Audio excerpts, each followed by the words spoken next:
देशभरात स्वातंत्र्य दिनाचा उत्साह सुरू असताना कुडूस ग्रामपंचायतीतील ध्वजारोहण कार्यक्रमात राष्ट्रीय ध्वज कथितरित्या उलटा फडकवल्याच्या प्रकाराने वाद निर्माण झाला। ध्वजारोहणावेळी झालेल्या या प्रकारावर ग्रामस्थांनी तीव्र आक्षेप घेत संबंधित ग्रामविकास अधिकाऱ्याविरोधात रायगड जिल्हा पोलीस अधीक्षकांकडे तक्रार दाखल केली। कुडूस ग्रामपंचायत कार्यालयात शनिवारी सकाळी स्वातंत्र्य दिनाचा कार्यक्रम आयोजित करण्यात आला होता। ग्रामस्थ, शाळकरी, विद्यार्थी आणि नागरिक मिळून सुमारे 150 जण या कार्यक्रमाला उपस्थित होते। सकाळी 8च्या सुमारास ध्वजारोहण करताना राष्ट्रीय ध्वजाची स्थिती चुकीची असल्याचं काही ग्रामस्थांच्या निदर्शनास आलं। ग्रामविकास अधिकारी मिलिंद सावंत यांनी ध्वज उलटा फडकविल्याचा आरोप तक्रारदारांनी केला।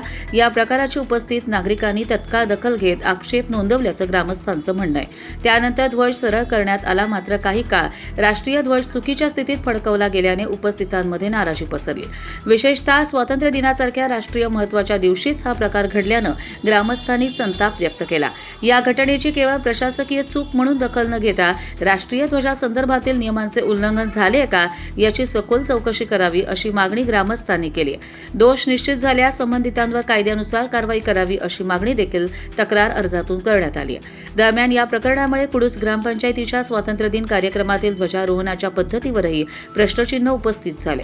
राष्ट्रीय ध्वज फडकवताना आवश्यक ती खबरदारी आणि नियमांची माहिती संबंधितांना असणं गरजेचं असल्याचं ग्रामस्थांचं म्हणणं आहे। अनंत सोमा पाटील, दिलीप रामदास मिसाळ, अंकलेश्वर नामदेव पाटील, नरेश जनार्दन ठाकूर, मनोहर मोरेश्वर पाटील, राजेंद्र गणपत पिंगळे, संजय शंकर पाटील आणि सौरभ अनंत पाटील आदी ग्रामस्थांनी तक्रार अर्जावर स्वाक्षऱ्या केल्या आहेत। आता पोलीस प्रशासन या तक्रारीची कोणत्या पद्धतीनं चौकशी करतंय याकडे ग्रामस्थांचं लक्ष लागलंय।